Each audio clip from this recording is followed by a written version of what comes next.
सवाल तरीके से होगा साहब बात सुनिए पहले। 2003 में हमारे 2 गो चाचा को हत्या कर दिया गया। ये चलिए ठीक है, सुनिए, 15 वर्ष की सरकार में और 20 वर्ष की सरकार में अभी तक हमारे गांव का एक चींटी भी नहीं हत्या हुई है, तो हम किसको अपराधी कहें? ये लोग गिनाता है 90 के दहशत, 90 का दहशत, 90 कब तक माला जपेगा ना भाई? 90 के दहशत जौन तेजस्वी यादव जी घोषणा कर दो, पिछवा ई चले के चालू कर देते रहो का ड्रामा बा भाई? ओकरा पहले कहाँ सुतरल भाई?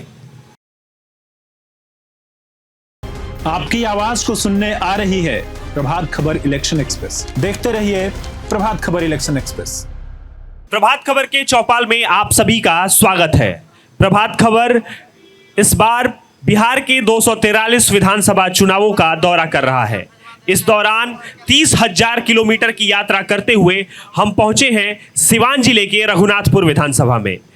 प्रभात खबर पूरे बिहार में हर विधानसभा में हर चौक चौराहों पर जाकर के वहां की समस्याओं, वहां के मुद्दे और वहां के जनप्रतिनिधियों के बारे में जानने की कोशिश कर रहा है। इस दौरान हम 5 चौराहे पर चर्चा कर रहे हैं और एक चौपाल लगा रहे हैं। आज का चौपाल रघुनाथपुर विधानसभा के हुसैनगंज बाजार में लगा हुआ है और आज का ये चौपाल यहाँ पर शुरू होने से पहले मैं आप सभी को इस चौपाल का एक खाका बता देना चाहता हूँ। खाका ये होगा कि पहले मैं जनप्रतिनिधियों को आपके समक्ष बुलाऊंगा, उसके बाद हम लोकतंत्र की रक्षा में और उसकी मजबूती के लिए एक शपथ लेंगे। शपथ के बाद जनप्रतिनिधियों से, चूंकि मैं भी अन्य क्षेत्रों में रघुनाथपुर के अन्य विधानसभाओं में गया हूँ, वहाँ की समस्याओं और वहाँ की जनता से रूबरू हुआ हूँ, तो मेरे मन में भी कुछ सवाल हैं जो आपके द्वारा दिए गए हैं, उनसे बातचीत होगी। उसके बाद मैं, चूंकि ये चौपाल जनता का चौपाल है, तो आपके बीच आऊँगा, आपके सवालों को जनप्रतिनिधियों तक पहुँचाया जाएगा और मैं आप सभी से विनम्र आग्रह करूँगा, कृपया इस चौपाल को शांतिपूर्वक शांति प्रक्रिया में आगे बढ़ाएं। तो एक बार रघुनाथपुर विधानसभा की जनता के लिए और इस चौपाल में आए तमाम लोगों के लिए जोरदार ताली बजा करके स्वागत करें। हमारे इस चौपाल में जनता दल यूनाइटेड का पक्ष रखने के लिए हमारे बीच विक्रम कुंवर जी हैं। विक्रम कुंवर जी का जोरदार तालियों के साथ मंच पर स्वागत है। सर कृपया आप आएं और अपना स्थान ग्रहण करें।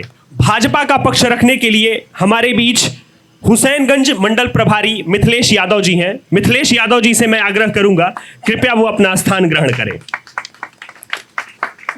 कांग्रेस का पक्ष रखने के लिए हमारे बीच हुसैनगंज प्रखंड अध्यक्ष अलाउद्दीन अहमद जी हैं। एक बार जोरदार तालियों के साथ अलाउद्दीन जी का मंच पर स्वागत किया जाए। राजद का पक्ष रखने के लिए हमारे बीच राजद के हुसैनगंज प्रखंड अध्यक्ष दिनेश यादव जी हैं। एक बार मैं दिनेश यादव जी से आग्रह करूंगा कृपया वो मंच पर आएं और अपना स्थान ग्रहण करें। हमारे सारे जनप्रतिनिधि हमारे बीच आ चुके हैं। अब हम कार्यक्रम की शुरुआत करते हैं और इस सवाल जवाब के सिलसिले को शुरू करने से पहले मैं सभी जनप्रतिनिधियों से आग्रह करूंगा कि वो इस बार आगामी विधानसभा चुनाव में किन मुद्दों पर काम करेंगे, उनका ब्लूप्रिंट क्या होने वाला है, वो एक बार जनता को बताएं और हम ये जानने के लिए तो इच्छुक बैठे ही हैं। सबसे पहले शुरुआत मिथिलेश जी से करते हैं। इस बार रघुनाथपुर में आपका चुनाव लड़ने का क्या ब्लूप्रिंट होने वाला है और ये भी बताएं कि इस बार यदि भाजपा इस क्षेत्र में जीतती है तो आप जनता के लिए क्या करेंगे? सबसे पहले आप सभी ग्रामीण जनता को इस हुसैनगंज के प्रांगण में डॉक्टर नरेंद्र बाबू की धरती पर और मौलाना मौलवी साहब के होम ग्राउंड ब्लॉक के परिसर में आप सभी को हार्दिक स्वागत, अभिनंदन है आपको और पूरे मंच को। आगामी विधानसभा चुनाव जो होने वाला है 2025 में, उसमें हम लोगों का मैनिफेस्टो है विकास, जो माननीय प्रधानमंत्री जी और बिहार सरकार के डबल इंजन की सरकार,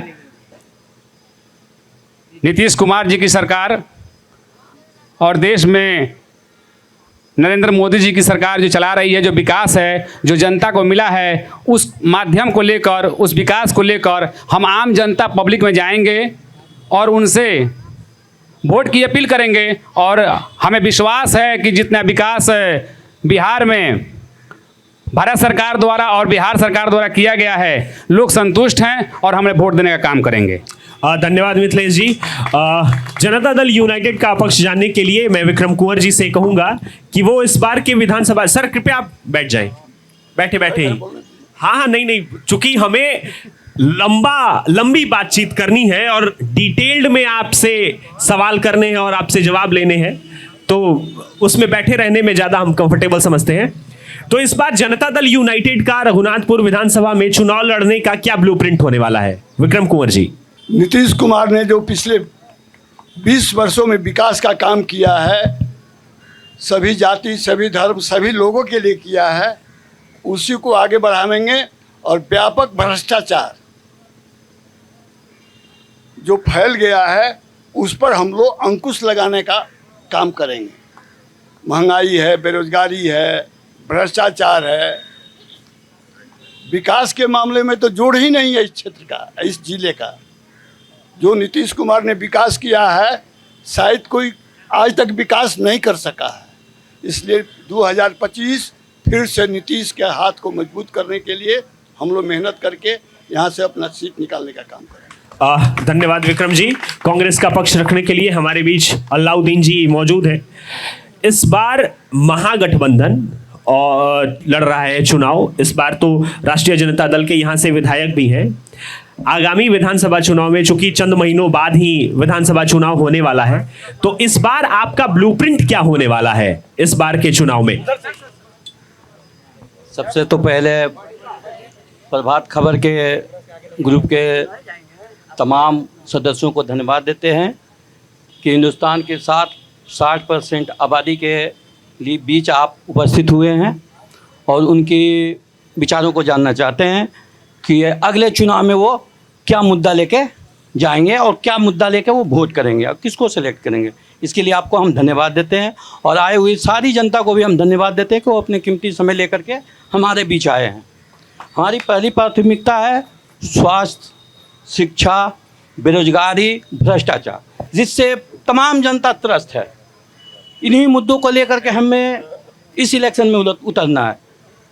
हमारे नेता ने 5 मुख्य चीज़ों का वादा किया है, जिसमें माई बहन योजना है, जिसमें प्रत्येक महिला को, ज़रूरतमंद महिला को 2500 रुपये प्रति माह दिया जाएगा। ये गारंटी है माननीय नेता राहुल जी का, जो कि महागठबंधन सरकार बनने के बाद हर महिला को दिया जाएगा। दूसरी है हर घर 200 यूनिट बिजली फ्री दी जाएगी। जो भी दिव्यांग लोग हैं उनको 1500 रुपया हर मंथ मुआवजा दिया जाएगा। और चौथी है जो भी भूमिहीन आदमी है, जिनके पास मकान नहीं है, उनको 5 डिसमिल तक ज़मीन मुफ्त दिया जाएगा, उनको आवास बना के दिया जाएगा। 5वां मुद्दा था।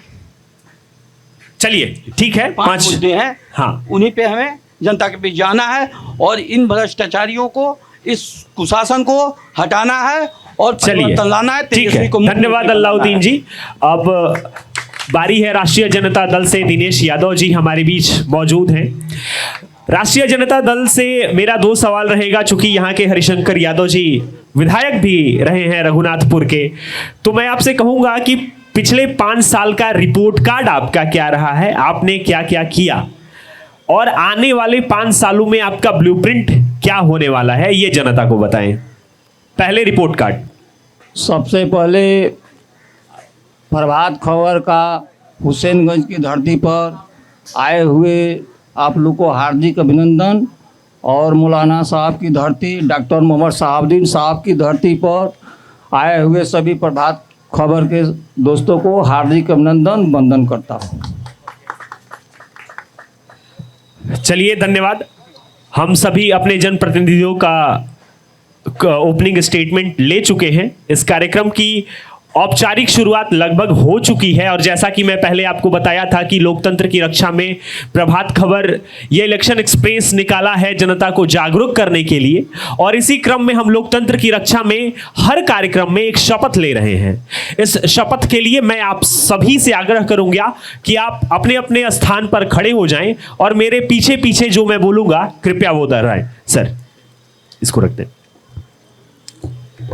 अपना दायां हाथ आगे करें। मैं शपथ लेता हूं कि मैं अपने वोट की कीमत को पहचानता हूं। मैं वादा करता हूं मैं मतदान अवश्य करूंगा, क्योंकि यह मेरा अधिकार ही नहीं बल्कि मेरी जिम्मेदारी भी है। बिहार जागे देश आगे। धन्यवाद। कृपया बैठ जाएं। इस अभी रघुनाथपुर विधानसभा में हम अन्य अन्य स्थानों पे गए।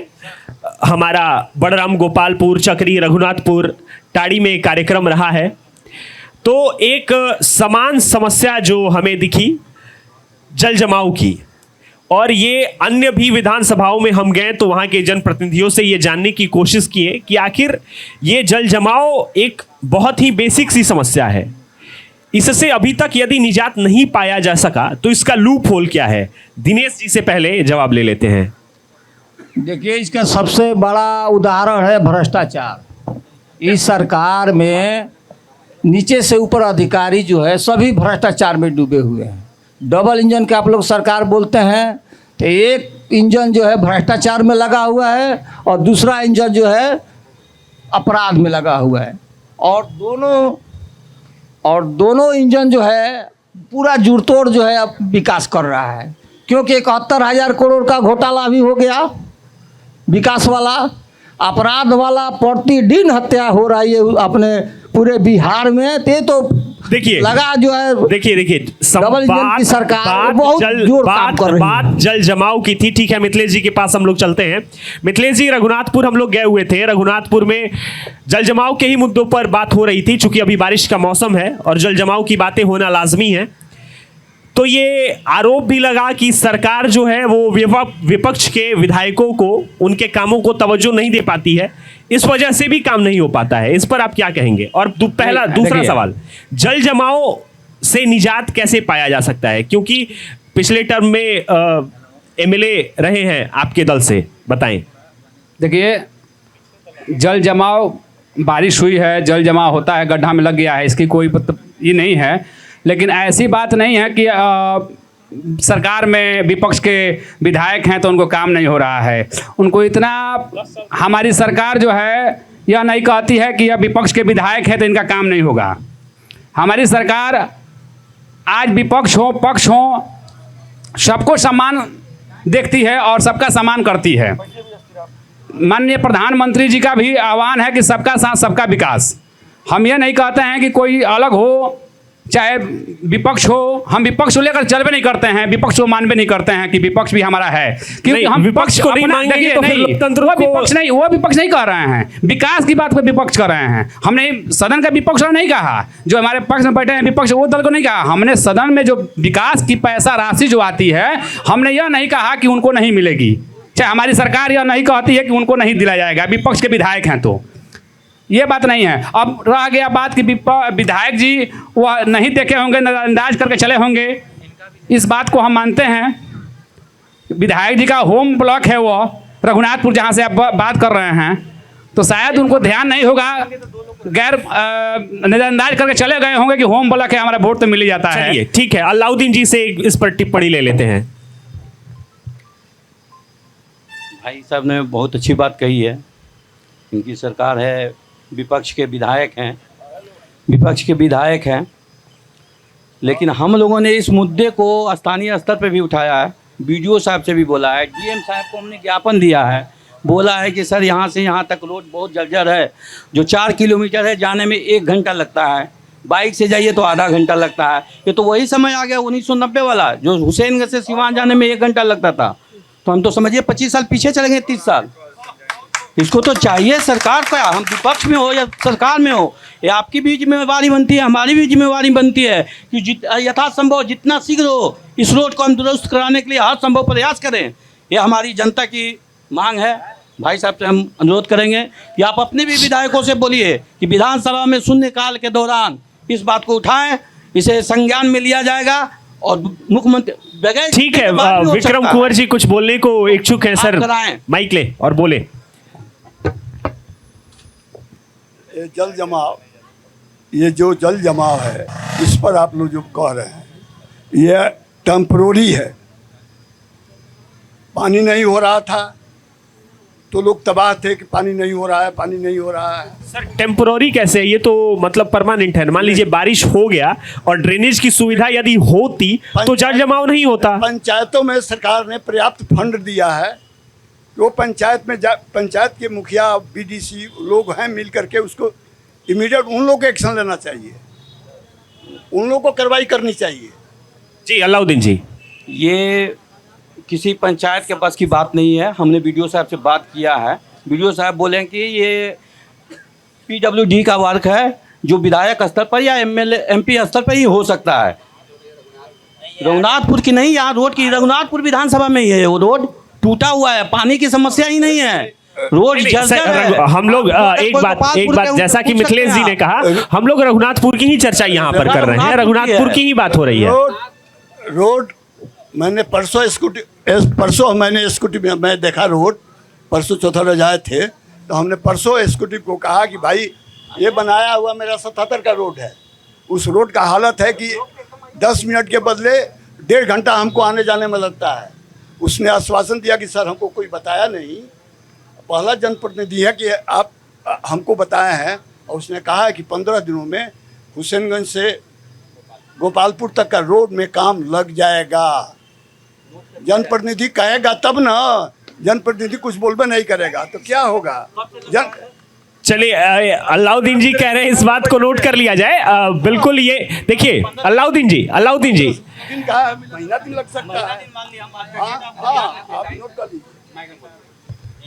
अलाउद्दीन जी, मैं एक बात कह दे रहा हूं आपको, ठीक है? आप नोट कर रहे हैं, ये इट्स मतलब ये बहुत अच्छी प्रैक्टिस है, नोट कर लीजिए। लेकिन बात ये है कि वो कैमरे पे रिकॉर्ड हो रहा है, वो यहाँ पर मैं आप सभी को एक बात कह देना चाहता हूं हम जनता कि यहाँ पर के लिए बोल रहे हैं। जी, यहाँ पर कही गई एक बात वो शब्दशः रिकॉर्ड हो रही है हमारे कैमरे में और कल के अखबार में भी छपेगी।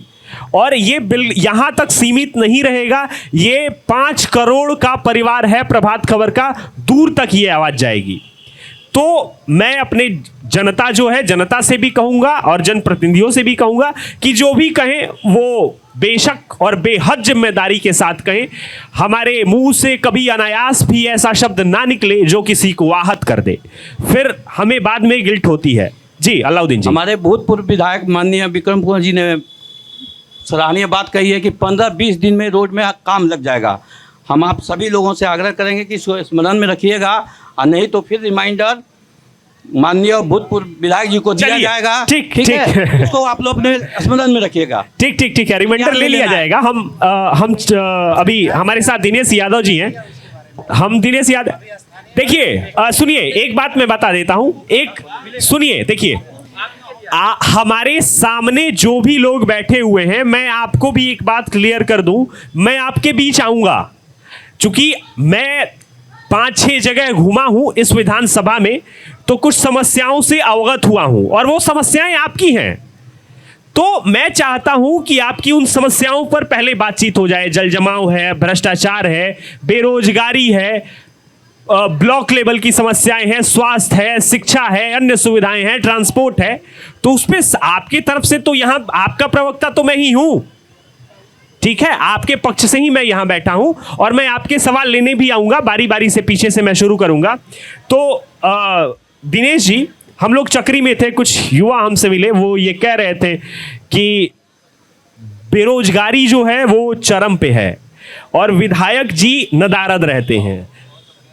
पहले ये बताइए कि विधायक जी का जो एब्सेंस है उस पर आप क्या कहना चाहेंगे? जी का अभी जो तबीयत खराब चल रहा है, इससे पहले वो बहुत एक्टिव रहते थे। ऐसा बात नहीं है कि विधायक नहीं, मैं पूरे 5 साल का ब्यौरा आपको बता रहा हूँ। 5 साल एक्टिव रहते हैं। तो फिर लोग गलत बोल रहे हैं। मेरे पास वीडियो है, वीडियो कटेगा, मैं आपको भेज दूंगा। भेज दीजिएगा। जो विकास के बात कर रहे हैं तो विधायक जी विकास रोजगार देंगे कि सरकार नहीं देगी?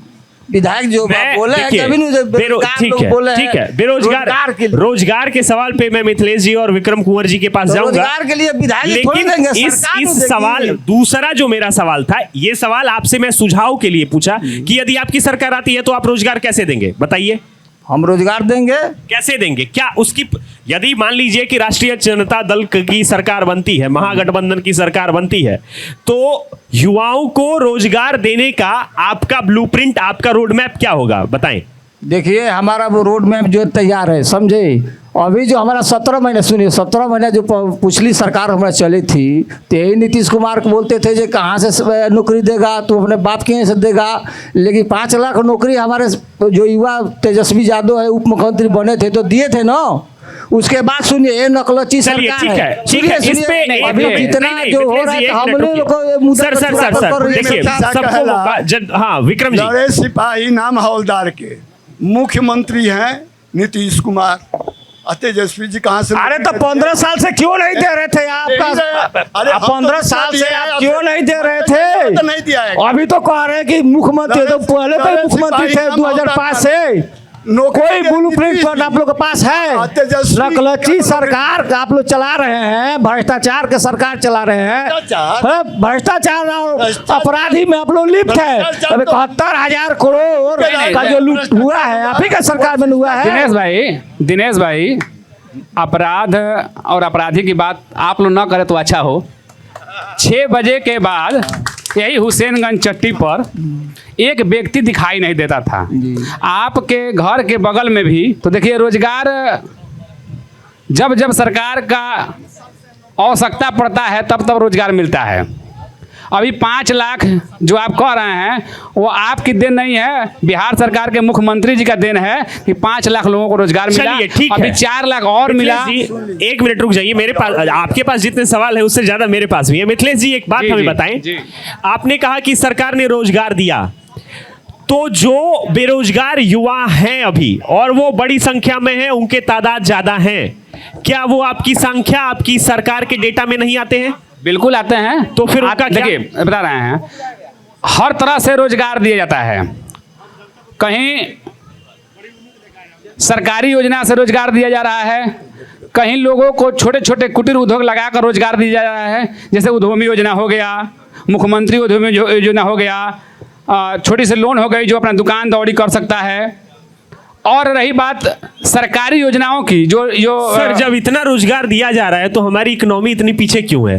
देखिए ऐसी बात नहीं है, हम लोग मुद्दे से भटक रहे हैं। नहीं मुद्दे से हम लोग नहीं भटक रहे हैं। देखिए रोजगार तो मिल रहा है, तो कोई बात नहीं है कि नहीं मिल रहा है। नहीं देखिए, जिस स्केल पर मिलना चाहिए, चाहे वो पब्लिक सेक्टर में हो या प्राइवेट सेक्टर, मतलब सरकारी नौकरी हो या प्राइवेट नौकरी हो, प्राइवेट नौकरी भी आप तभी दे पाएंगे जब आप माहौल दे पाएंगे।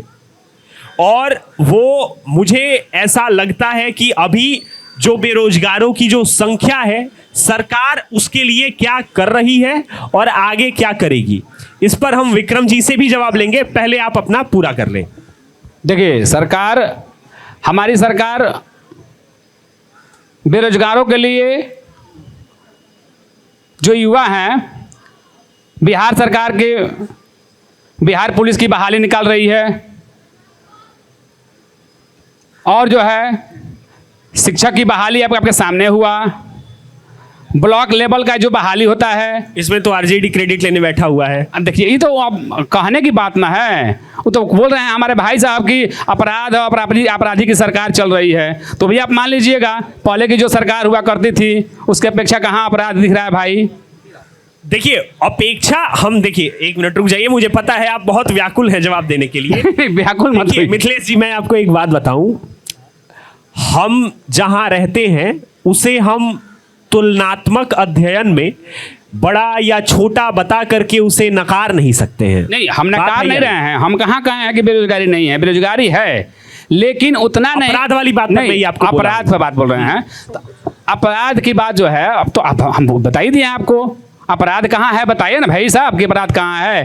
पहले अपराध होता था, क्राइम बड़े पैमाने पर होता था, नरसंहार होती थी बिहार में। चलिए यही रघुनाथपुर में हम आपके सामने बैठे हैं। 2003 में हमारे 2 गो चाचा को हत्या कर दिया गया। ये चलिए ठीक है, सुनिए 15 वर्ष की सरकार में और 20 वर्ष की सरकार में अभी तक हमारे गांव का एक चींटी भी नहीं हत्या हुई है। तो हम किसको अपराधी कहें? ठीक है, उस सरकार को कहें कि इस सरकार को कहें? भाई विक्रम जी, हमारा मुद्दा बेरोजगारी है बिहार को लेकर, और मैं आपसे स्पेशली पूछना चाहूंगा, रघुनाथपुर विधानसभा में जो संख्या है बेरोजगारों की, जो पढ़े लिखे हैं घर बैठे हैं, काम नहीं है, उनको लेकर के आपके पास क्या ब्लूप्रिंट है? बहुत अच्छा सवाल आपने किया है। आपको ज्ञात होगा कि विगत 19 जुलाई को माननीय राहुल जी के सौजन्य से ये बापू सभागार में रोजगार मेला का आयोजन किया गया था, जिसमें लगभग 5000 प्लस लोगों को नेशनल व मल्टीनेशनल कंपनियों में रोजगार दिया गया। आपको जानकारी होगी, पब्लिक को भी जानकारी होनी चाहिए। जब जिस पार्टी की अभी सरकार नहीं है वो रोजगार का व्यवस्था कर रहा है, तो अब सोचिए जब हम सरकार में आएंगे तो हम अपने बच्चों को कैसे बेरोजगार छोड़ देंगे? जब हम अभी दूसरों के लिए लड़ रहे हैं, हम अपने बच्चों को कैसे छोड़ देंगे? वही कांग्रेस जब आएगी, जहाँ चीनी मिल 3 चला करता था, माननीय विधायक जी बैठे हुए जानते हैं, 3 चीनी मिल सिवान जिला में चला करती थी। कांग्रेस के समय में सभी चीनी मिलें चालू थी, बाकी सब बंद बिक गई। लेकिन नहीं, लालू सरकार में बंद हुई, हम नहीं बोल रहे हैं, लालू सरकार में बंद हुई और नीतीश सरकार में बिक गई। 94 में बंद हुआ है, जानकारी रखिए, 1994 में, 94 में बंद हुआ है। सुनिए, 1994 में बंद हुआ है। आपके पास आ जाऊंगा। 94 में बंद हुआ है, खोल के देख लीजिए। एक मिनट, आप जो उधर से बोल रहे हैं, मैं आपके पास खोल के देख लीजिए बाबू, कब चीनी मिल बंद हुआ था आप लोग देख लीजिए, और कब बिक गया देख लीजिए वो भी। चलिए ठीक है, अब जनता के बीच भी सवाल हैं और कई सारे सवाल हैं, तो मैं जनता के बीच आता हूं। मैं एक बात बिल्कुल, अरे जवाब आपको देना है तो सवाल का भंडारा है इधर, देखिए ना। आपके तो एमएलए हैं, सबसे ज्यादा जवाब तो आपको ही देना पड़ेगा यहाँ पर। उसके लिए आप बेफिक्र रहें, आपके तो यहाँ पर एमएलए हैं और सबसे ज्यादा अभी जवाब आपको और अलाउद्दीन जी को ही देना पड़ेगा। यदि मामला उससे आगे बढ़ा तो मिथिलेश जी और विक्रम जी के पास हम लोग चलेंगे। बिल्कुल, मैं आपके पास आऊंगा। मैं एक आपको खाका बता देता हूं कि चूंकि देखिए समय के पाबंद व्यक्ति हैं हम लोग, पीछे से मैं शुरू करूंगा।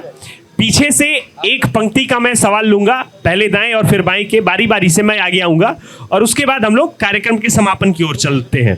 तो मैं पीछे आ जाता हूं और पीछे से यदि किसी का सवाल है तो वो पूछ सकता है सवाल किसी का? कोई सवाल नहीं है? आप सभी मात्र शक्ति इधर बैठी हुई हैं और आपके पास कोई सवाल नहीं है? चलिए कोई बात नहीं, इधर से एक सवाल है।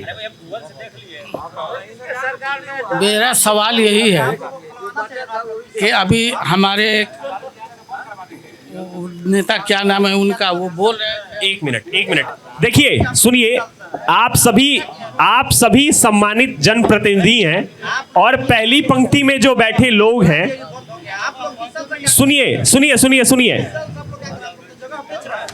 एक बात सुनिए। पहले मैं एक बात बता देता हूं, हर जगह ऐसा होता है, मैं आ रहा हूं, आपका सवाल मेरे पास है। हर जगह ऐसा होता है कि सामने बैठे लोग आपस में भिड़ जाते हैं। मेरा ऐसा मानना है कि आप सभी का अपना अपना कोई ना कोई विचारधारा होगा, ठीक है? तो आपके जनप्रतिनिधि यहां पर बैठे हुए हैं, आपके सवालों का जवाब देने के लिए ही वो यहां बैठे हुए हैं। तो कृपया यदि आपका सवाल राजद से है, भाजपा से है, कांग्रेस से है, जदयू से है, तो आप अपना सवाल इनसे करें। आखिर ये है किस लिए? जवाब देने के लिए ही तो है। ये बात है या नहीं? हम लोग आपस में ना भिड़े, सार्थक चर्चा करें, शांतिपूर्वक इस कार्यक्रम को सफल बनाएं। हाँ, सवाल अभी बोल रहे थे कि हमारी सरकार नौकरी का इंतजाम कर रही है, पुलिस की भर्ती निकाल दी है, तो अभी इलेक्शन आ गया है बिहार में, इसके पहले उन्होंने क्यों नहीं निकाला? ठीक है मिथिलेश जी, सवाल है चाचा मेरे, इस सवाल का जवाब विक्रम जी से भी हम लोग लेंगे। आपको बता दें, बिहार प्रदेश 2005 से पहले बिहार में मात्र 49,000 सिपाही हुआ करते थे बिहार में, और जब हमारी सरकार बनी तो अभी 3,40,000 बिहार के सिपाही जवान हैं हमारे बिहार में। तो हम बताना चाहते हैं कहाँ कह रहे हैं। और रही बात चुनाव की, तो हम चुनाव नहीं देखते हैं, हम रोज चुनाव के आंकड़ा में तैयार रहते हैं भैया।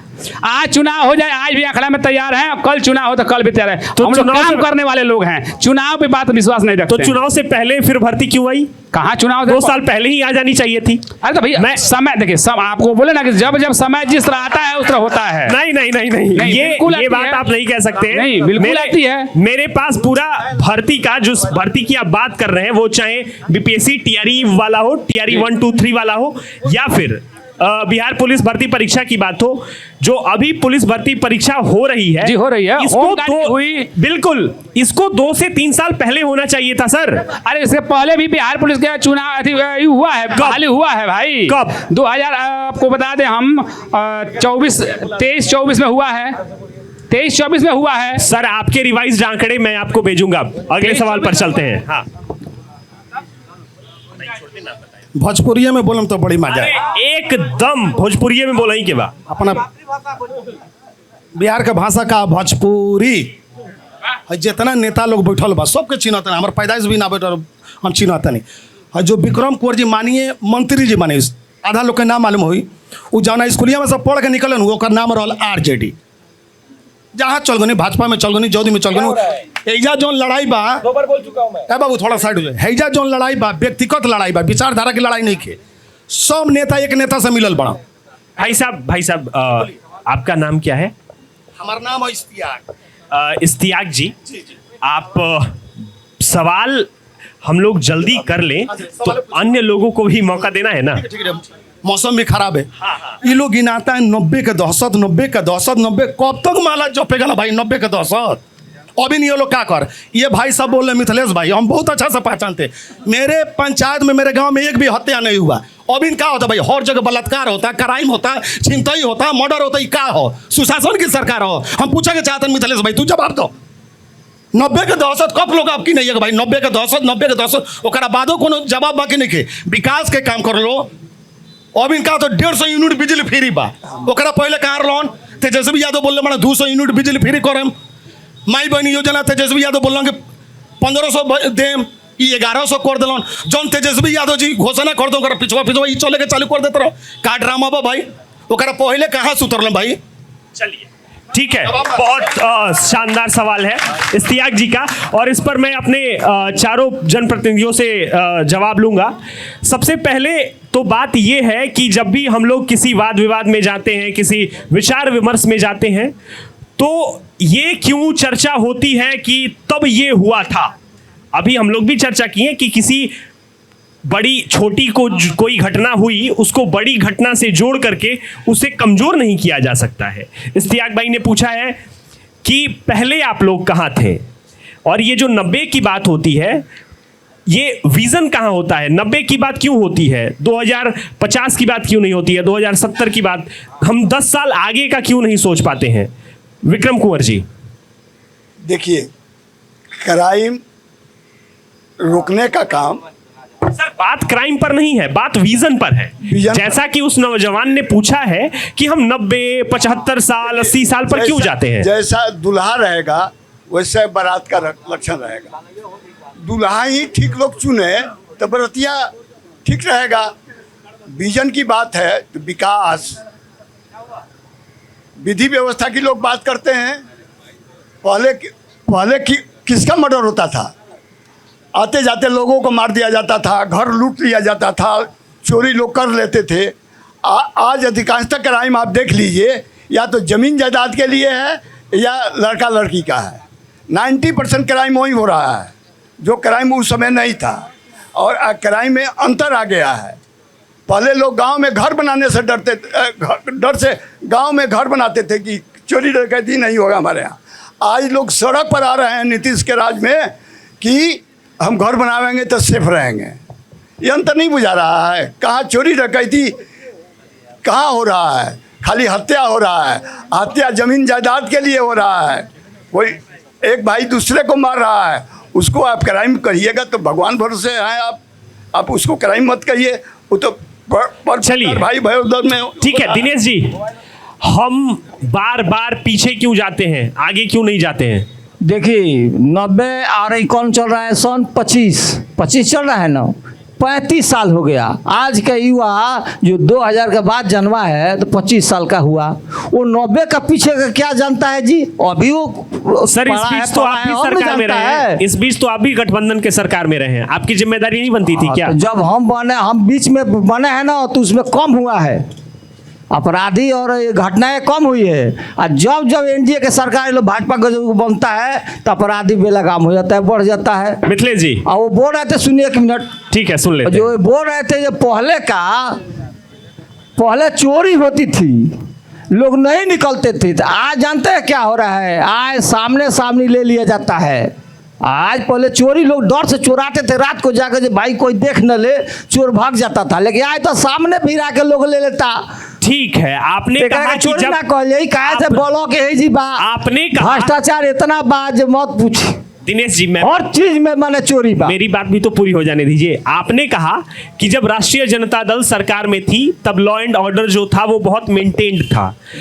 हमें 2, 3, 1 भी ऐसे पॉइंट्स हमें बता दीजिए जो लॉ एंड ऑर्डर को मेंटेन करने के लिए, कानून व्यवस्था बनाने के लिए राष्ट्रीय जनता दल जब सरकार में रही हो कोई कदम उठाई हो। देखिए जब राष्ट्रीय जनता दल साथ में था तो पेपर लीक हुआ था, मैं पेपर लीक हुआ था, नहीं हुआ था, लेकिन जब नौकरी नहीं मिलता था तो पेपर लीक हो गया तो क्या बोलेंगे उसको? नौकरी नहीं मिलता था तो उसको वही ना बोलेंगे। ठीक है नहीं था। मिथिलेश जी, भाई मेरे मिथिलेश जी, जो सवाल मेरा दिनेश जी से था वहीं आपसे भी है। लॉ एंड ऑर्डर को लेकर के बहुत सारे सवाल हैं, आपने क्या क्या कदम उठाए हैं वो भी बताइएगा, उसके बाद आपका कमेंट। देखिए हम लोग ने लॉ एंड ऑर्डर के लिए सबसे पहले माननीय मुख्यमंत्री जी ने 112 का व्यवस्था किया, ताकि आप कहीं भी कुछ भी हो जाए आप तत्काल 112 पर फ़ोन करके अपने सुरक्षा पा सकें। हमने लॉ एंड ऑर्डर के लिए पुलिस को छूट दी कि आप अपने मन से काम करें, किसी की पैरवी को ना सुने। अगर पैरवी सुनते हैं तो फिर वही सरकार आ जाएगी जो पहले हुआ करती थी। अलाउद्दीन जी,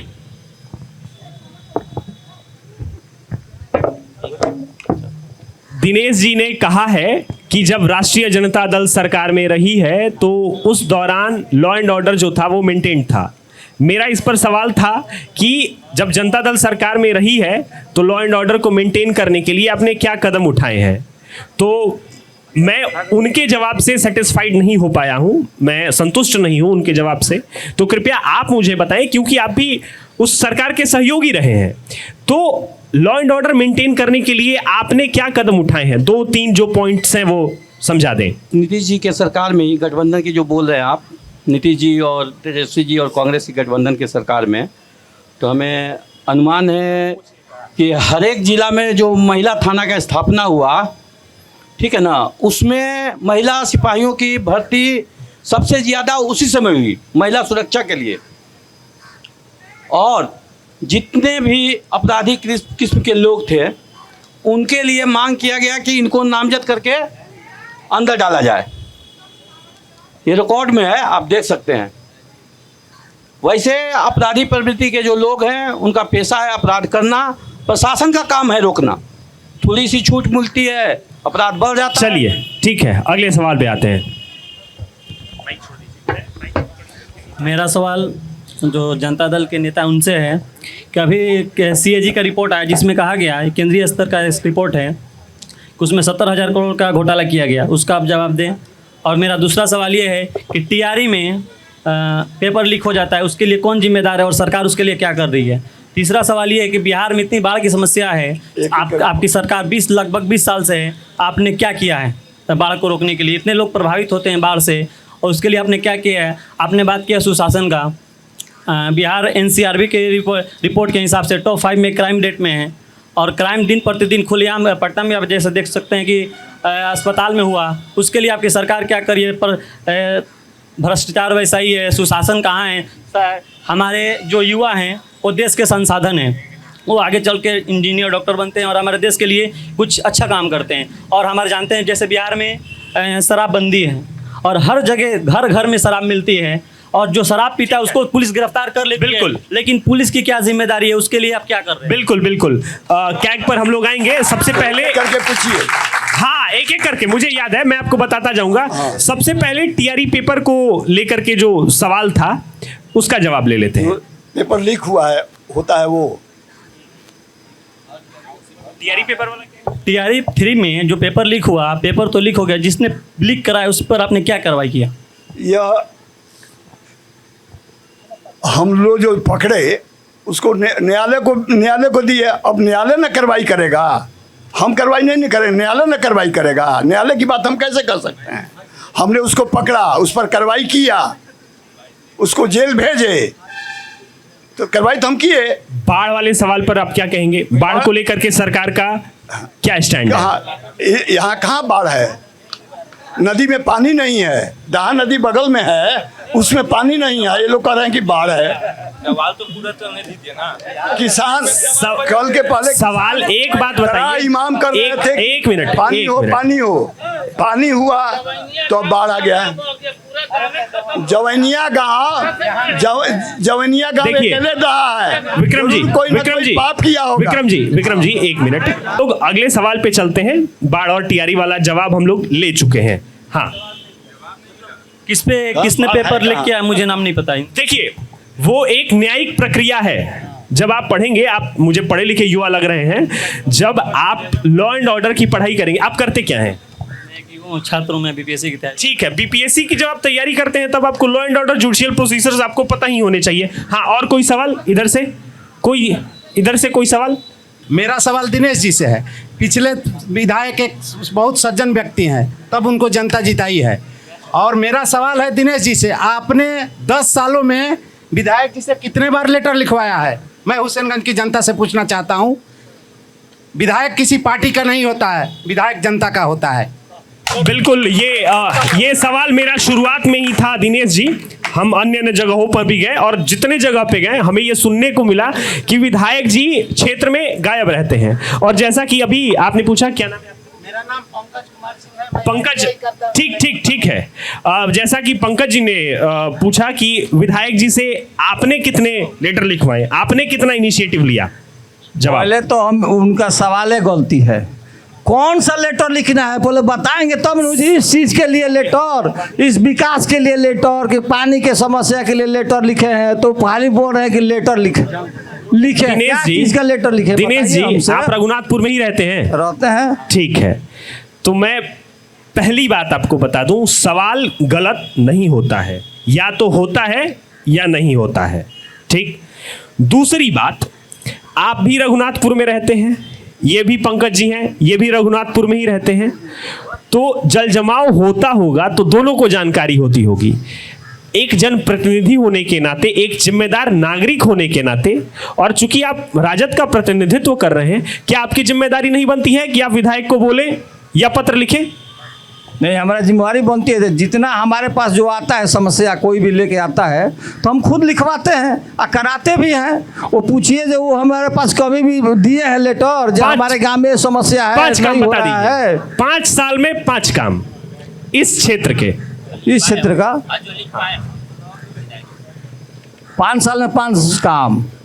5 काम है कि हमारे पहले स्कूल में समस्या जितना था उसको बाउंड्री वॉल को जो कराए हैं। 1 मिनट रुक जाइए, जनता से जवाब लेते हैं। हुआ है? आप पूछिए। नहीं हुआ है। चलिए, ये कोई कहेगा नहीं हुआ है, नहीं हुआ है। चलिए, नहीं हुआ है। दूसरा, ठीक है, 1 मिनट, हुआ है नहीं हुआ है आप लोगों ने कह दिया ना। दूसरा काम, दूसरा जो स्कूल में बेंच वेंच लगता है बच्चों के लिए, उस पर लिखे हैं, काम किए हैं, शिक्षा पर काम किए हैं, रोड पे काम किए हैं। रोड पे क्या काम हुआ है? रोड पे रघुनाथपुर विधानसभा। हाँ, रघुनाथपुर में किसी भी आप गांव में जाइए, किसी भी गांव में जाइए, पहले का अपेक्षा अभी 10 साल में जितना काम हुआ है पहले नहीं हुआ है। देख लिए हर जगह उनका बोर्ड मिलेगा। देखिए, फिर मुझे सुनिए, आप मिलेगा। पहले की अपेक्षा विकास हुआ है, ये मानते हैं भाई साहब। पहले के अपेक्षा विकास हुआ है, मानते हैं। मिथिलेश जी, नहीं, भाई साहब मान रहे हैं कि विकास हुआ है। मिथिलेश जी 1 मिनट रुक जाइए। चाहे भाजपा हो, 1 मिनट, चाहे भाजपा हो, राजद हो, कांग्रेस हो, जदयू हो, चूंकि मैं गोपालगंज से शुरू हुआ हूं, गोपालगंज के सारे विधानसभाओं को कवर किया हूं, अभी आपके रघुनाथपुर में हूं। मैं हर जगह बड़े बड़े जो नेता हैं उनसे सुनता हूं, पहले ये हुआ था, 75 साल में ये हुआ था। दिनेश जी, अभी तक आपने 2 काम गिनाए हैं, 2 या 3, 2। पहले कितना हुआ था उससे मुझे मतलब नहीं है, अभी 5 साल में कितना हुआ है, 5 साल का 5 काम बताना था। ठीक है, 10 साल का हिसाब ले लेंगे। सुनिए सुनिए सुनिए, बात सुनिए, बात वो नहीं है, हिसाब लेना, हिसाब सुनिए, हिसाब लेने की, सुनिए सुनिए सुनिए सुनिए, एक बात मैं आपको बता देता हूं, हिसाब बस दिनेश जी से ही नहीं लिया जाएगा, हिसाब कुंवर जी से भी लिया जाएगा और मिथिलेश जी भी लिया जाएगा, क्योंकि राज्य के सरकार में वो भी है और उनकी भी जिम्मेदारी बनती है। तो ये 5 जो पॉइंटर्स हैं, इसके बाद मिथिलेश जी आपकी बारी है, तैयार रहिएगा। दिनेश जी 3 हो गया है, 2 और। जल जमाव पर भी काम किए हैं, ऐसे बात नहीं है कि जल जमाव पर काम नहीं किए हैं। जहाँ भी उनको बोला जाता है, जिस गांव में बोला जाता है कि यहाँ पर नाली की समस्या है या जल जमा हो रहा है, वहाँ पर तुरंत तो काम कराते हैं। चलिए मिथिलेश जी, मेरा सवाल ये है कि चूंकि एनडीए की सरकार है और रघुनाथपुर के लिए 5 साल में 5 काम सरकार ने क्या किए हैं, बहुत सटीक बताइएगा, क्योंकि हमारा समय भी हो रहा है और हम समय के पाबंद हैं और जनता के अभी सवाल भी बाकी हैं। शुरू करिए। देखिए, सबसे पहले पचरुखी से महुअल गांव बड़रम के पास से पड़ता है आपको रघुनाथपुर विधानसभा में। वहां हमने मुख्यमंत्री योजना के तहत वह रोड कायम हुआ। आज चकाचक रोड दिख रही है मुख्यमंत्री के द्वारा। ये हमारी सरकार है। एक आपको बता दें, आप जो अभी आपने सिवान से आने का काम किया, सिवान से हुसैनगंज तक, अब देखिए चौड़ीकरण का काम लग गया है, ये हमारी सरकार है। नारायणपुर होते हुए आपको गोपलापुर जाइएगा, नहर जो है पूरा बना हुआ है, ये हमारी सरकार की काम है। जानकी योजना जो है, हम लोगों का राम जानकी योजना जो बन रहा है, वहाँ टेरी घाट होते हुए वो हमारी सरकार जो है काम लग चुकी है। और उसके बाद 4 हुआ। और बता दें कि जितने भी घाट हैं, श्रीमान सुना जाए, जितने भी घाट हैं सब घाट पर छठ घाट योजना बना हुआ है, सौंदर्यीकरण हुआ है, यह हमारी सरकार ने कराई है। चलिए, एनडीए और महागठबंधन दोनों की हिसाब हम लोग ले चुके हैं। इधर से सवाल है किसी का? ठीक है, अगले सवाल। हमारा नाम पड़ेगा हरेंद्र राम, घर फाजिलपुर। कहते हैं कि हम बहुत विकास किए हैं, रोड नाला के काम किए हैं। यही रघुनाथपुर क्षेत्र में फाजिलपुर जो हरजन बस्ती है, जो कि आज तक रोड नाला नहीं बना है, जो कि इतना पानी हेल करके पाको पकड़ में लोग आते हैं, हरजन लोग। इतना नाहर जो है, कहते हैं कि बाढ़ का समाधान करता, बाढ़ का सुखाड़ का नहीं समाधान करेंगे।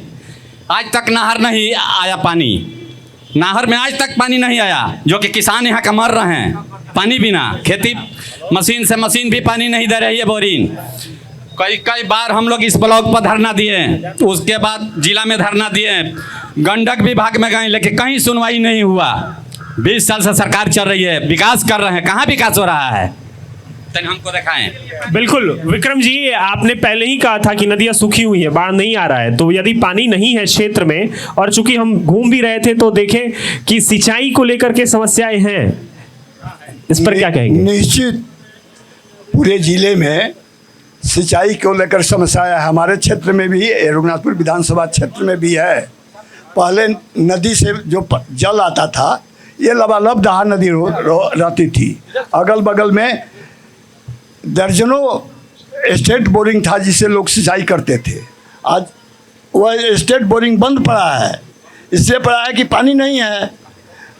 रहा बात बाढ़ का, तो पानी नहीं तो बाढ़ कहाँ से? बाढ़ नहीं, सिंचाई पे हम लोग, सिंचाई का हम सब तरह से व्यवस्था कर रहे हैं, किसानों को हर सब सुविधा दे रहे हैं। कौन ऐसा सुविधा है उसमें अति दे, सब्सिडी हम दे रहे हैं। किसान यदि सुविधा की बात करते हैं तो हम दे रहे हैं, लेकिन कुछ लोग हैं जिनको ये नहीं दिखाई दे रहा है, तो हम क्या कर सकते हैं? अब पहले नेपाल से पानी आता था तो सभी नदियाँ भरी रहती थी, अब पानी नहीं आ रहा है। गंडक नदी में थी, नहर की बात लोग करते हैं, जब उधर से पानी आवेगा तब ना चलिए नदी में ठीक पानी दिया है जाएगा। दिनेश जी, आपसे भी ये सवाल है कि क्षेत्र का विधायक होने के नाते, विधायक प्रतिनिधि होने के नाते सिंचाई की समस्या को लेकर के आप कितना सीरियस हैं? देखिए, विधायक जी भी सिंचाई विभाग में कितनी बार लेटर दिए हैं, हम भी गए थे। अभी जो धान रोपनी का चालू हुआ था 15-20 दिन पहले, तो खुद हमने एसडीओ के पास गया था, तो 3 इंच का पाइप डाला हुआ है। हम लोग भैया 3 इंच के पाइप डाल दे बड़ो, तो 3 इंच के पाइप में तो पानी फेंकते रह जाइए, हफ्तों दिन में वो खेत ना भरी जी। 1 बीघा खेत भरी तो 3 इंच के, कम से कम उसमें 10-12 इंच का मोटा पाइप डाल दीजिए। इतना ना ये थी बा जाके भले नहर किलो काट दो लो, अगले सवाल पे आते हैं। समस्या में नहर काट दो लो, लेकिन लागी ना। ठीक है दिनेश जी, अगले सवाल पे आते हैं। अलाउद्दीन जी भी इशारा कर रहे हैं आपसे सवाल पूछने के लिए, क्या बात है भाई? मैं पक्ष विपक्ष दोनों से 2-3 सवाल करना चाह रहा हूँ, बारी बारी से। दोनों आदमी एक ही साथ रहेंगे।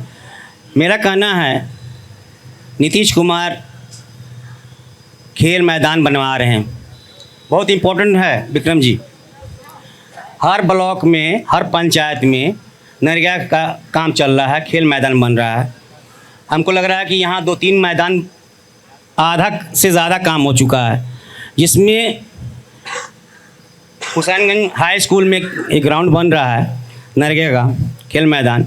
उसमें मैंने कंप्लेन किया था, BDO साहब के पास भी है, नरेगा के अफसर के पास भी है, DDC के यहाँ भी है, इवन कि DM साहब के यहाँ भी है।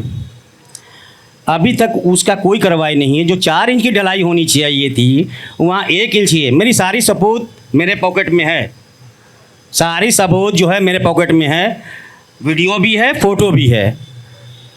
ये आप लोगों से पूछ रहे हैं कि जो 4 इंच की ढलाई, इंजीनियर से पूछा गया 4 इंच की ढलाई होनी चाहिए, वहाँ 1 इंच हुआ है, 1.5 इंच हुआ है, 2 इंच हुआ है। Badminton ground, cricket net practice, पहले बोला गया कि 2 ग्राउंड बनेगा, बाद में बोला गया कि 1 ग्राउंड बनेगा, बाद में हुआ कि नहीं इसी तरह हो रहेगा। पूछा गया उन लोगों से, तो कहा गया कि DDC से साहब ने कहा इसी तरह हो जाएगा, जिसमें अलाउद्दीन साहब भी कंप्लेन इनका भी है, DDC के यहाँ मेरा भी कंप्लेन है और लोगों का भी कंप्लेन है। आप बताया जाए कि 4 इंच की जगह 1.5 इंच 1 इंच ढलाई होगी तो बच्चे की फ्यूचर क्या होगा? नीतीश कुमार चाह रहे हैं कि बच्चे, ग्रामीण क्षेत्र के बच्चे आके खेलें, राज्य स्तरीय, डिस्ट्रिक्ट स्तरीय, नेशनल लेवल तक। मगर इस तरह की ढलाई होगी, इस तरह का ग्राउंड बनेगा, तो हमको तो लग रहा है कि 2 महीने में ग्राउंड टूट जाएगा, बच्चे का फ्यूचर क्या रहेगा? मैं आपसे यही पूछना चाहता हूँ कि इस पे क्या कार्रवाई होगी? सर, आप स्पोर्ट्स टीचर लग रहे हैं। बिल्कुल, स्पोर्ट्स को लेकर के बिहार में जो उदासीनता है उसके शिकार कई लोग हैं, उसमें से एक व्यक्ति मैं भी हूँ सर। हमारे यहाँ भी अभी तो ये जो मुद्दा है बैडमिंटन कोर्ट की ढलाई को लेकर, हम लोग कई जगह ऐसा देखते हैं कि कोर्ट अभी बना नहीं, वॉलीबॉल कोर्ट जो हम बनाते हैं, इंडोर कोर्ट जो मैट डालते हैं, वो मैट अभी उस पर 4 सेट 5 सेट हुआ नहीं कि क्रैक आ जाता है। और जैसा कि सर ने मुद्दा बताया, इस पर आप क्या कहना चाहेंगे? देखिए, ये जो मुद्दा बताए हैं इसको हम गंभीरता से लेते हैं, और कोई करे या ना करे, मैं इस पर कार्रवाई करवाऊंगा। और मैंने करवाया है इसी ब्लॉक में। इसी ब्लॉक में जब विधायक था तो यहाँ के BDO को डिसमिस कराया था, यहाँ के एक मुखिया को इंदिरा आवास में जेल भेजवाया था, और इनको हम विश्वास दिलाते हैं, हुसैनगंज के लोगों को विश्वास दिलाते हैं। इसकी मैं जांच कराऊंगा और इस पर कार्रवाई करवाऊंगा, और नहीं तो हम धरना पर भी बैठेंगे जरूरत लग गया तो। चलिए ठीक है, अगला सवाल ले लेते हैं। मैं सवाल डबल इंजन की जो सरकार है बिहार में 20 वर्षों से, उसे सवाल करना चाहते हैं। विकास पर चर्चा हो रही है, रोजगार पर चर्चा हो रही है, लेकिन विकास का मॉडल ऐसा है, यही प्रखंड है जहां एक मनरेगा योजना है। जो आदमी काम नहीं करता है उसके खाते में पैसा चला जाता है, और जो मजदूर काम करना चाहता है उसके लिए हमको दर्जनों बार यहाँ धरना प्रदर्शन करना पड़ता है। 16 पंचायत में 3 पंचायत में लड़ने के बाद मजदूरों को काम मिला। खानपुर खराटी, बड़रम, मड़कन और आज भी मजदूरों का पैसा बाकी है, वो नहीं मिलता है। ये विकास का मॉडल है। दूसरा विकास, सुन लीजिए मेरी बात, लेकर के भागिए मत। दूसरा मॉडल है न्याय के साथ विकास का। न्याय किसको चाहिए? जो गरीब है, कमज़ोर है, किसी भी जाति धर्म के हैं, उनको ज़रूरत है। यही फादिलपुर दलित बस्ती है, जिस पंचायत खानपुर खराटी में थाना है, बैंक है, ब्लॉक है, सारे विकास के होल्डर लोग हैं। और वहाँ दलित बस्ती में झंडा फहराने जब जाते हैं लोग, तो उस दलितों को मिठाई खाने के पैसा दिया जाता है। और विकास के नाम पर दलितों के मोहल्ला में सड़क 20 वर्षों में डबल इंजन की सरकार नहीं बनाई। मौलाना मधुलक साहब की जो धरती है फरीदपुर, वहाँ फरीदपुर में मठिया एक टोला है, उस एक टोले को 4 भाग में बांट दिया गया है, जो 1 वार्ड के बराबर है। और उसमें आज़ादी के बाद आज भी सड़क नहीं है। पूर्वी हरिहास पंचायत में चलिए, वहाँ रामपुर हसनपुरवा टोला है, जहाँ दलित बस्ती है, मुखिया जी हैं, नाक रगड़ते हैं, उसके बाद भी जो है वहाँ एसईओ और बीडीओ दलितों के मोहल्ला में सड़क नहीं बनवाते हैं। मैं कितना बताऊं, ऐसे आप देखेंगे आज पूरे बिहार में और हुसैनगंज में दलित उपेक्षित हैं। विकास के मॉडल के मैं चर्चा करूं, टेढ़ी घाट से महापुर तक नहर है, किसानों से ज़मीन ले लिया गया, उसको लेकर के मैं दर्जनों बार बीडीओ महोदय के पास धरना दिया, गंडक विभाग में दिया, जिला मुख्यालय पर दिया, लेकिन आज तक टेढ़ी घाट से महापुर तक नहर में पानी नहीं है, सूखा नहर है। वहाँ त्राहिमाम है किसानों को, भगवान भरोसे खेती हो रहा है। ये विकास का मॉडल है।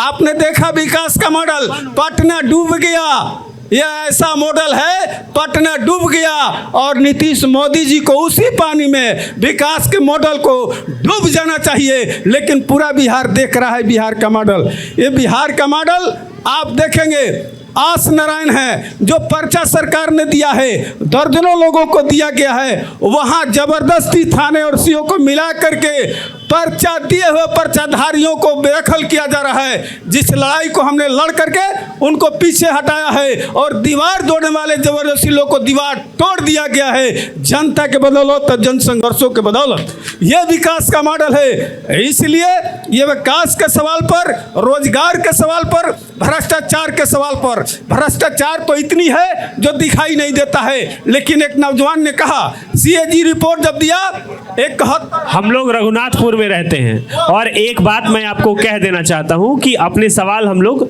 जितना छोटे रखेंगे, जवाब देना उतना आसान होगा। और चूंकि सबका सवाल लेना है, हम भी समय के पाबंद हैं, तो आपका सवाल लगभग पूरा हो गया है, मैं समझ गया हूँ।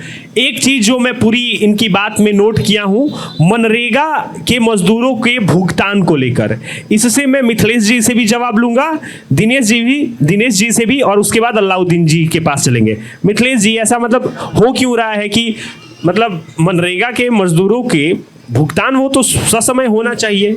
देखिए, और अभी आप कहते हैं कि डिजिटल इंडिया का कॉन्सेप्ट चल रहा है भाई, नहीं, तो उसमें तो काम होता है और पेमेंट सही समय पर होता है। रही बात कुछ टेक्निकल प्रॉब्लम होने के कारण अगर 1-2 दिन लेट हो जाए, वो अलग बात है, ठीक है।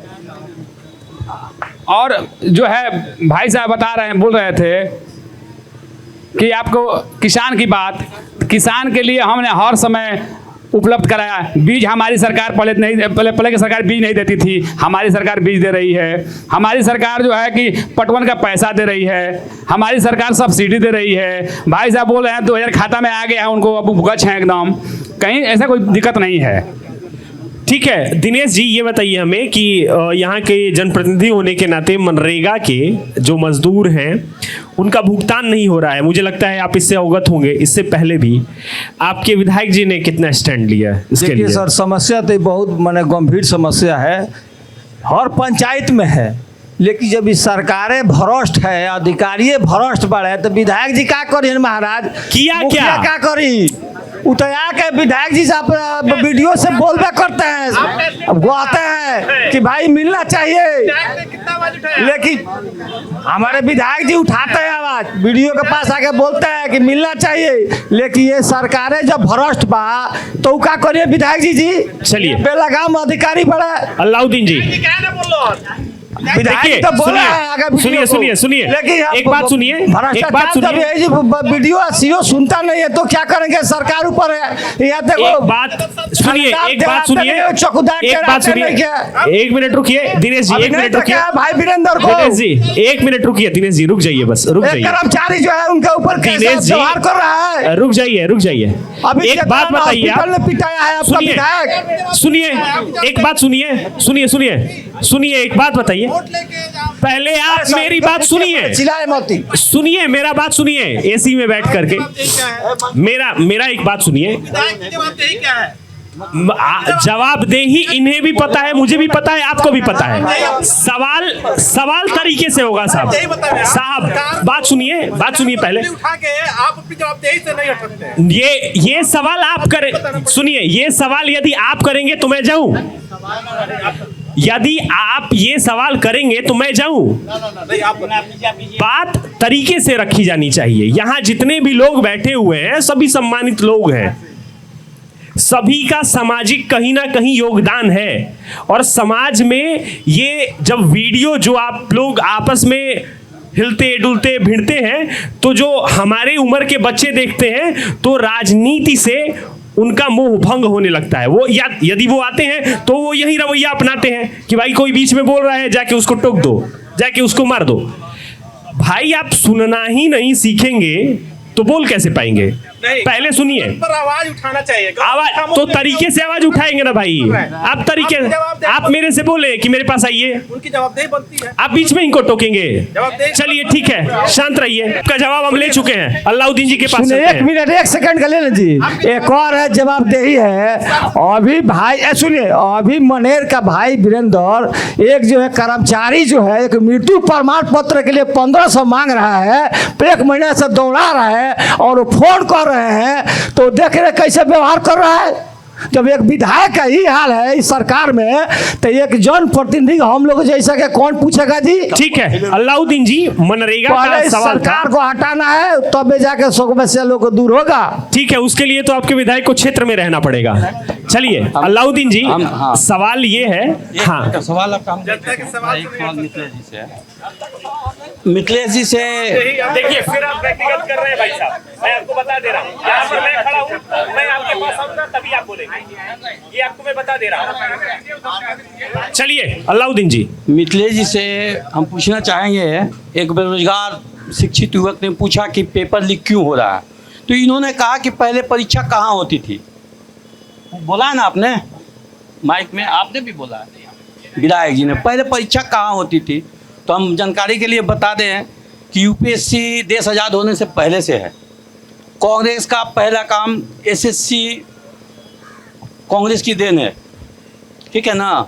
90 तक भूतपूर्व मंत्री जी या वो बता दें कि कभी पेपर अलाउद्दीन जी पहले क्या होता था, इस चर्चा के लिए हम लोग यहाँ नहीं है, इन्होंने आगे क्या होगा, परीक्षा नहीं होता था, इन्होंने बोला है जब हमने कमेंट किया है, इन्होंने बोला है कि पहले पेपर एग्जाम नहीं होता था, परीक्षा नहीं होता था, बहाली नहीं होती थी, पूछिए रिकॉर्ड। चलिए ठीक है, मनरेगा वाले सवाल पे मिथिलेश जी, मनरेगा पे आइए। मनरेगा जो था, हाँ अभी खेल सचिव ने हमारे बोला कि मनरेगा के अंतर्गत, नहीं मनरेगा का सवाल इनका था, एक हाँ इन्होंने भी किया है, उन्होंने भी किया, इन्होंने भी उठाया, मनरेगा के अंतर्गत काम हो रहा है, उसमें जेसीबी चल रहा है, एक भी मनरेगा के कर्मचारी उसमें नहीं है,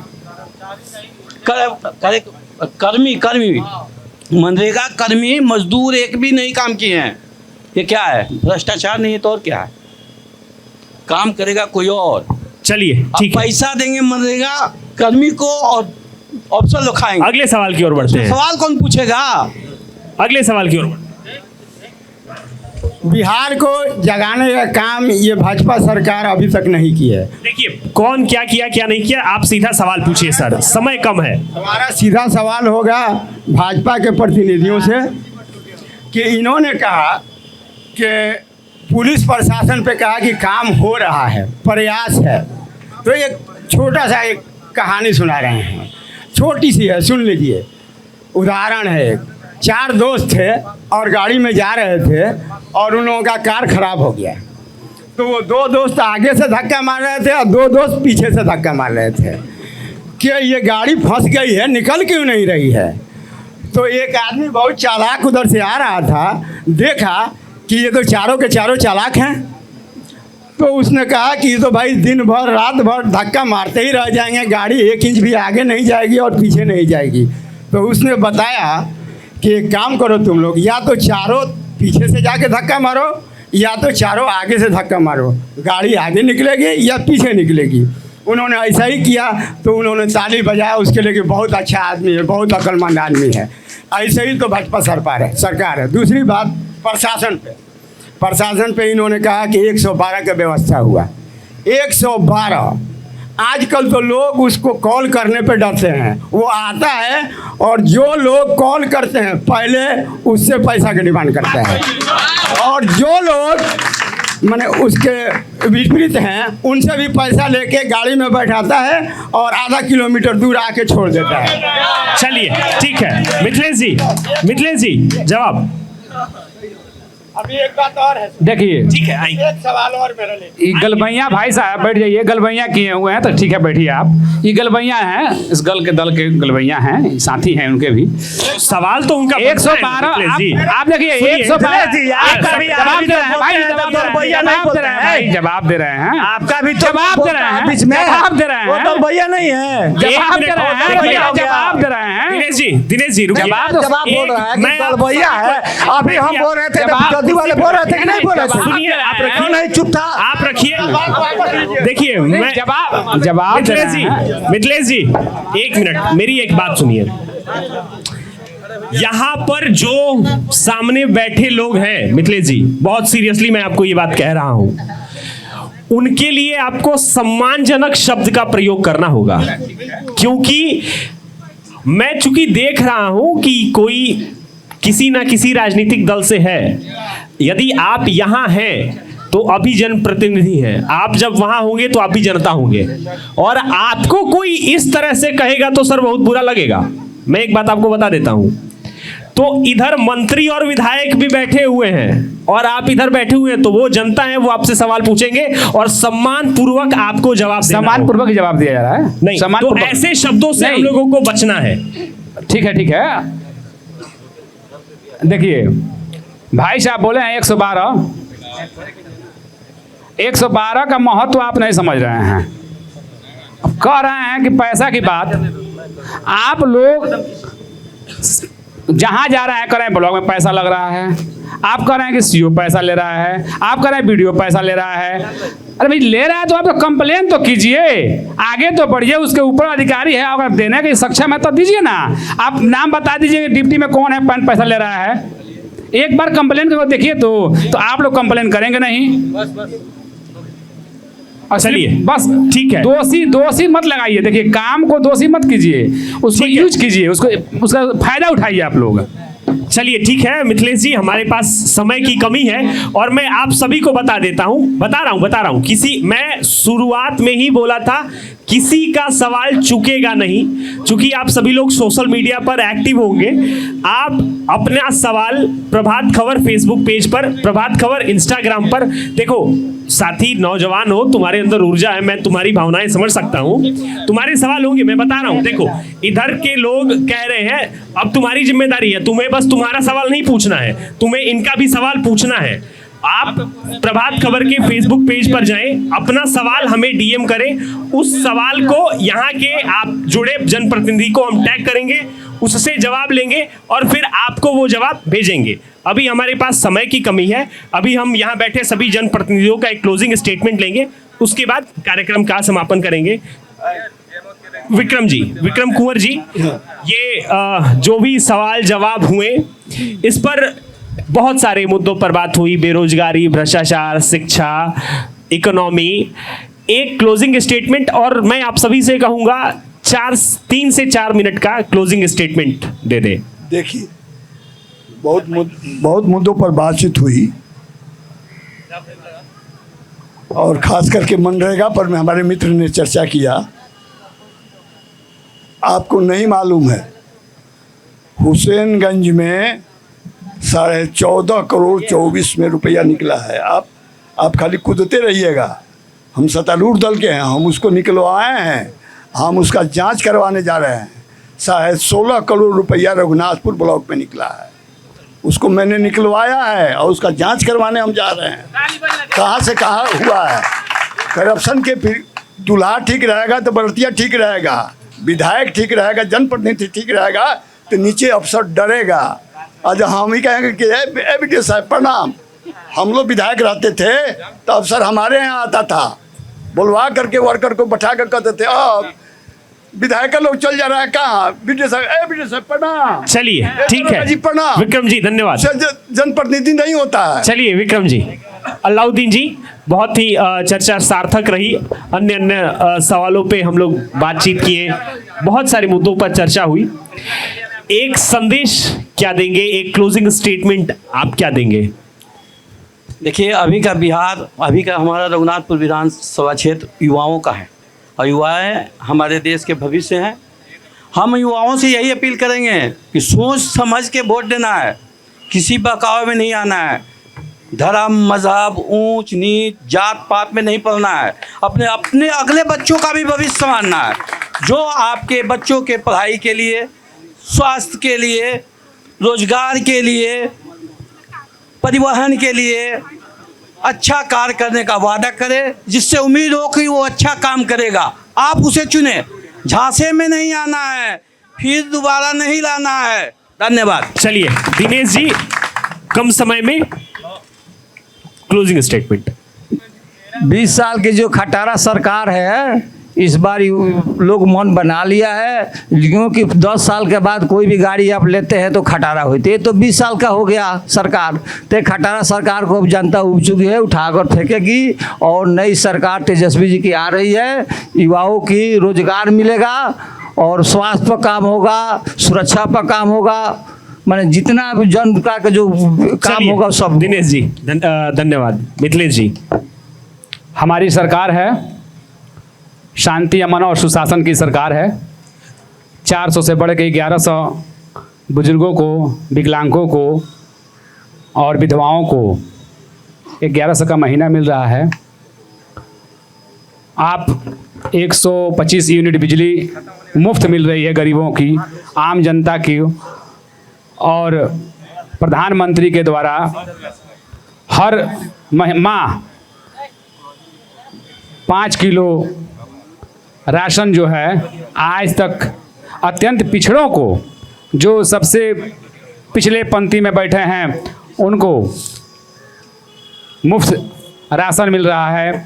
अटल पेंशन योजना मिल रहा है, सुकन्या योजना मिल रहा है और हर घर नल जल की योजना है, जो है जल मिल रहा है, नाली गली सड़क पकी है। आप दवाई जो पहले 93 को मिलती थी, आज 211 दवाइयाँ मिल रही हैं। इस सभी को लेकर हमारी सरकार ने सुशासन और अमन चैन जो बनाया हुआ है, हर जगह से सुख शांति और हर चीज़ उपलब्ध है। इसको देखते हुए आप एक बार फिर बिहार में नीतीश कुमार और एनडीए की सरकार लाएं। धन्यवाद मिथिलेश जी। ये थी प्रभात खबर के इलेक्शन एक्सप्रेस के चौपाल की चर्चा। अभी हम सिवान जिले के रघुनाथपुर विधानसभा में मौजूद थे। हमारे साथ भारतीय जनता पार्टी, जनता दल यूनाइटेड, राष्ट्रीय जनता दल और कांग्रेस के जनप्रतिनिधि मौजूद थे। चर्चा काफ़ी सार्थक रही, जनता के सवाल हुए, जनप्रतिनिधियों ने जवाब दिए। और इसी तरह हम मिलेंगे अगले चौपाल में। हमारे साथ कैमरे पे साहिल, चंदन और अभिषेक काम कर रहे थे। यदि आप ये वीडियो YouTube पर देख रहे हैं तो YouTube चैनल सब्सक्राइब करें, Facebook पर देख रहे हैं तो Facebook पेज फॉलो करें। यदि आपके कोई सवाल हैं तो वो हमें जरूर भेजें, हम उनका जवाब खोजने की कोशिश करेंगे। धन्यवाद। मैं निशांत। प्रभातखबर.com, विश्वास वही, रफ्तार नहीं।